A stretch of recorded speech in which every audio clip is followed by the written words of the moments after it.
Now, for one of my favorite topics, alpha-2 receptors.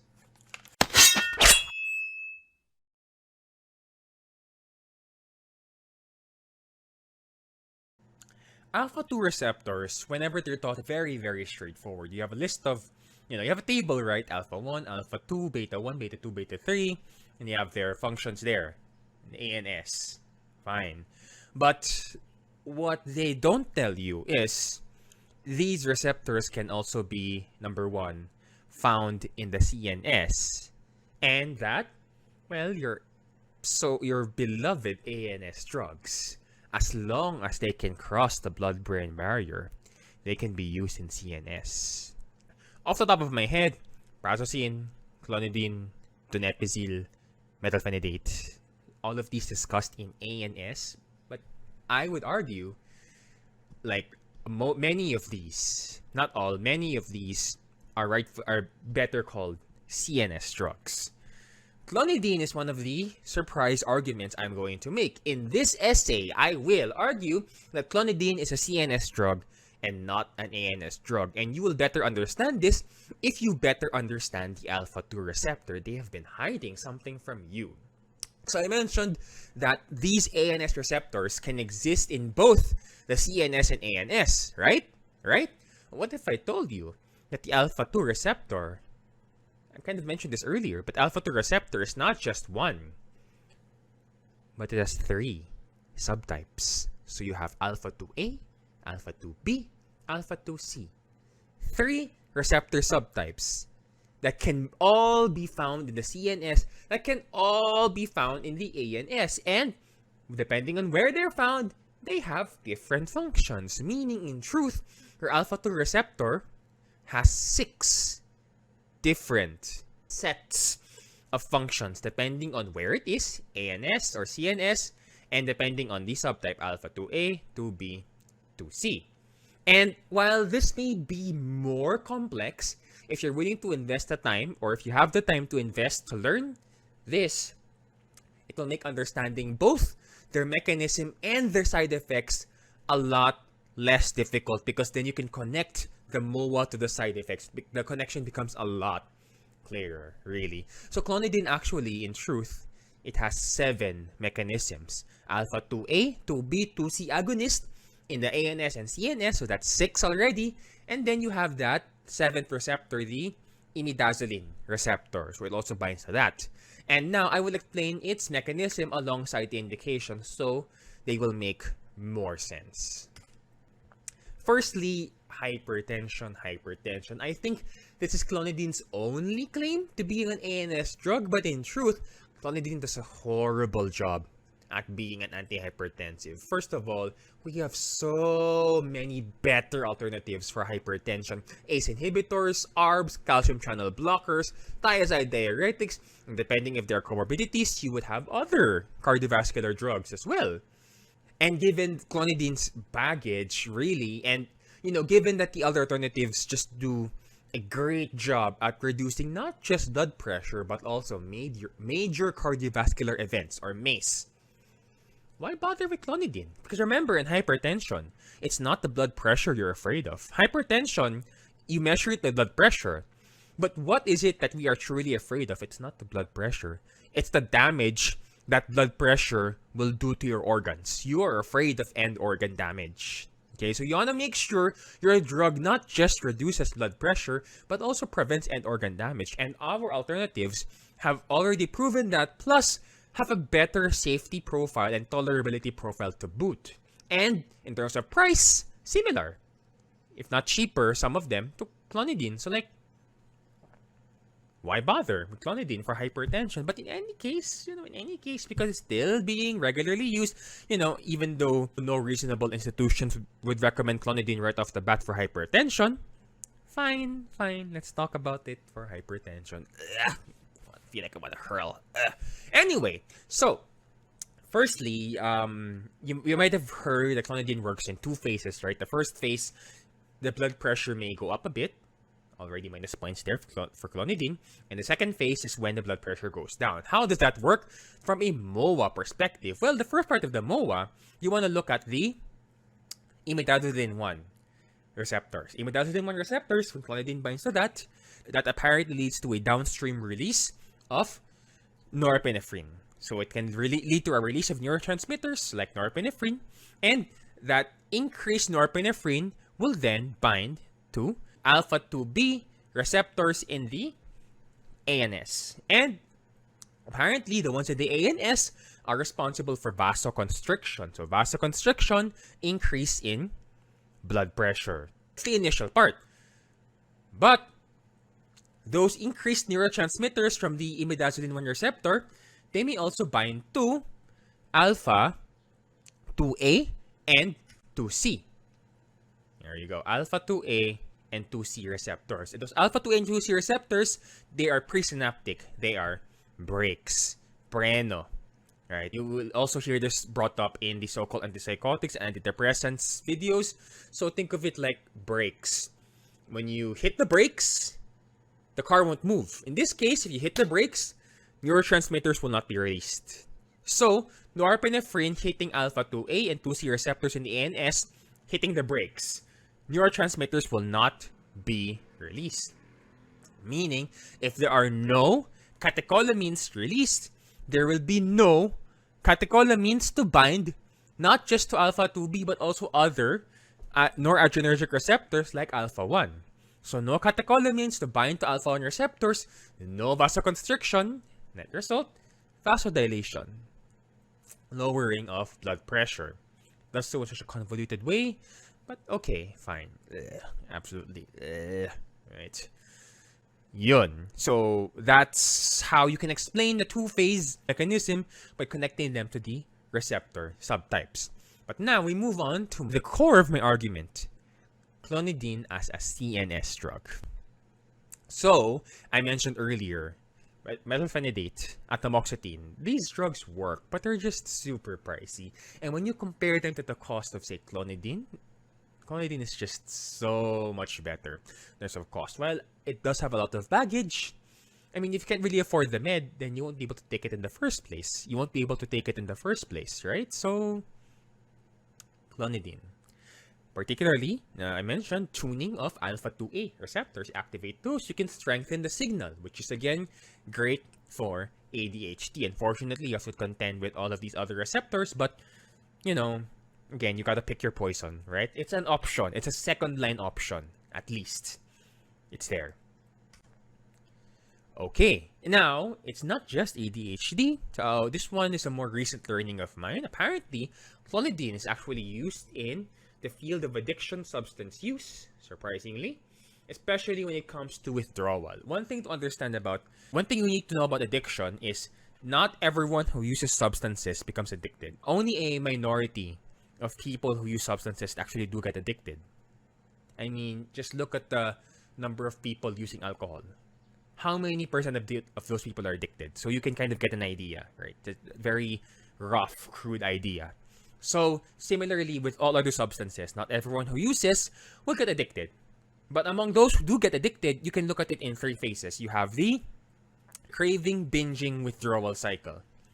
So, you use a substance and it latches its hooks. Eventually, you keep using it, right? That's the binging part.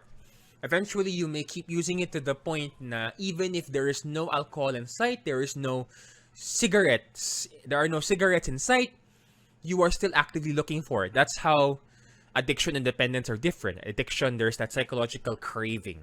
So even without the actual stimulus of the substance there, you still crave it. So you might be craving it. And eventually, after a prolonged period where you suddenly, after, weeks of binging, you suddenly stop taking the substance, you may end up experiencing withdrawal.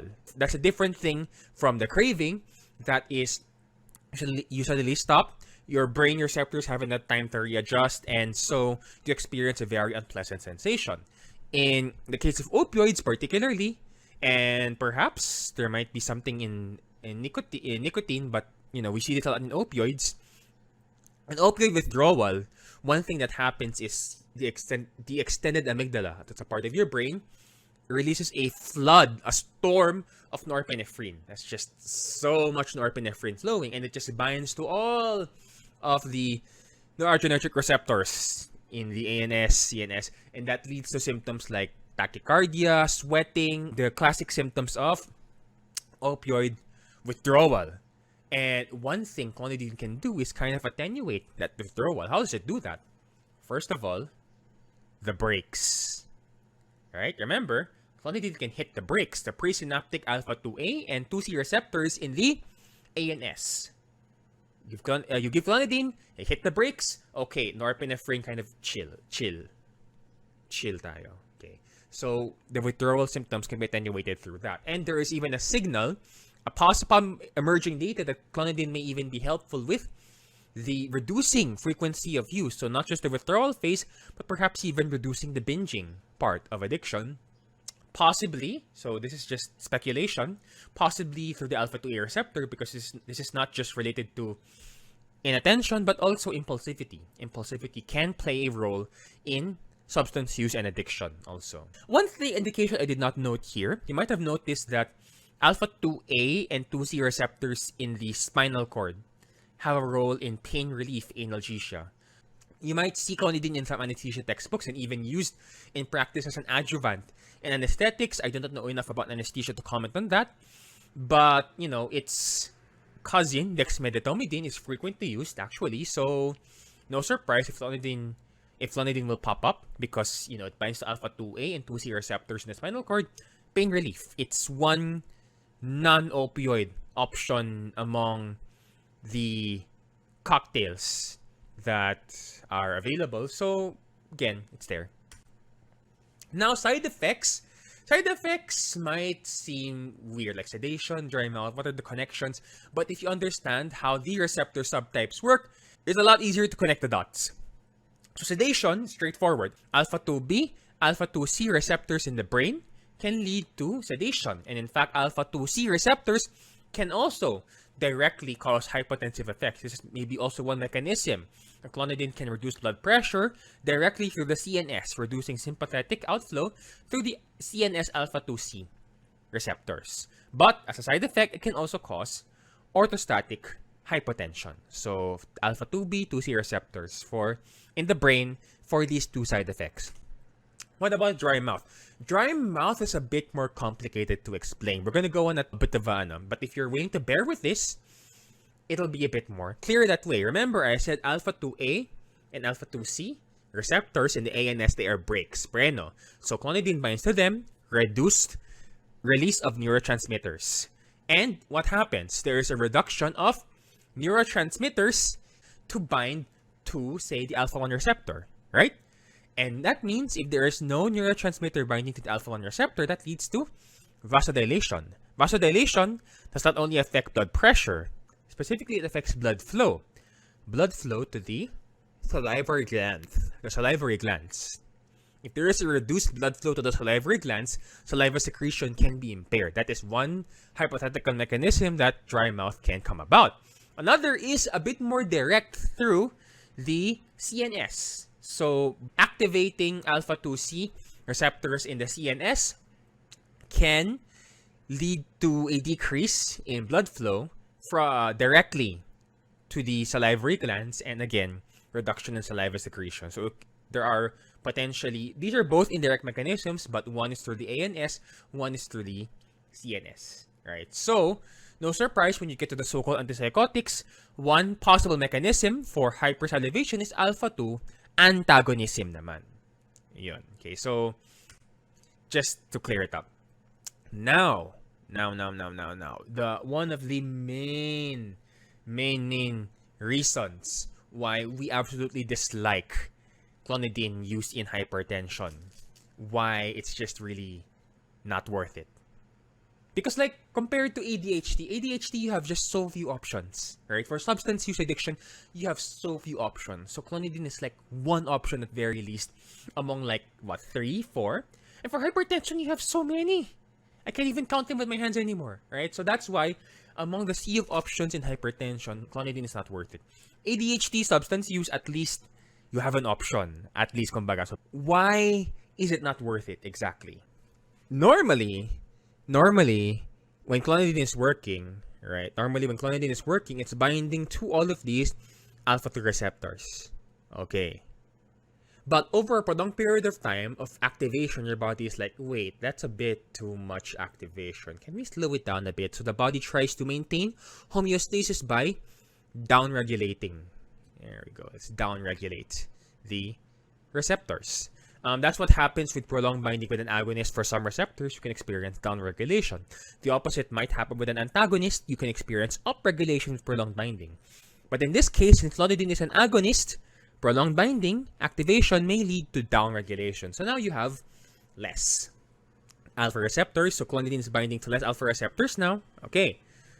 But what happens one day you forget your meds, for instance, or you're suddenly unable to afford it, so you suddenly stop without tapering?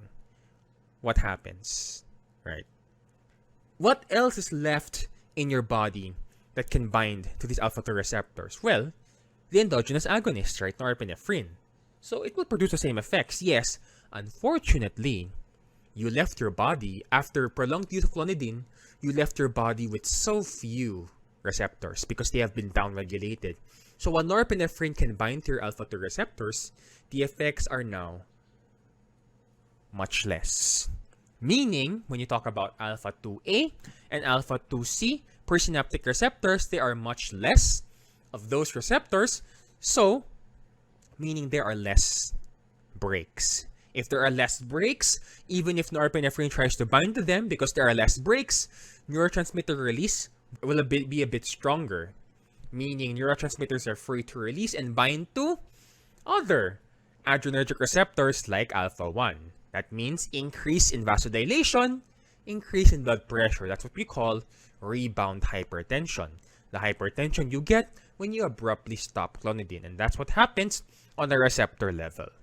Okay, so imagine given adherence is a very difficult thing. You try taking a med every day. It sounds simple, but it's not. It's very difficult, actually. Even with the resources, it's very difficult. All the more for those who have a hard time thinking even about their next meal. Okay, so considering that, clonidine compared to, say, losartan, compared to, say, amlodipine, I mean, there are better options out there. There are better options out there for hypertension. So just don't. Okay. Right. Okay, now my other favorite topic, sublingual clonidine. Is that really a thing until now? One thing I found out about this particular topic is apparently we were being lied to all this time. Diba? Ang sinasabi sa atin, what we were being taught was, okay, you have clonidine, right?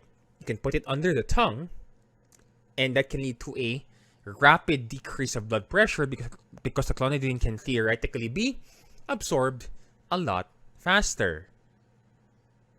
After all this time, I found out that was a lie.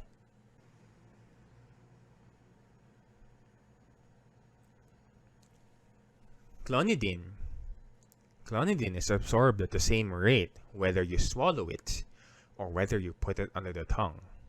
There is no difference. I cannot. When I found out about this, it was like, so all this time,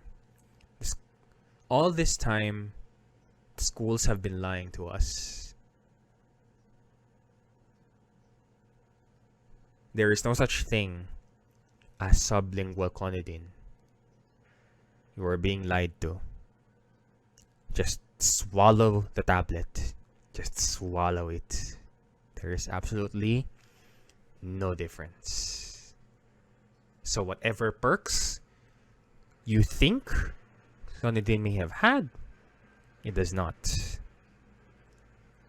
It is not worth it given the wealth of options we have for hypertension. But given the limited options and pricey options we have for ADHD, for substance use, at least for these conditions, clonidine is worth it. Therefore, I conclude, clonidine is a CNS drug and not an ANS drug. And I thank you. Don't forget to like, share, and subscribe. Click that notification bell and see you for the next video. Bye-bye!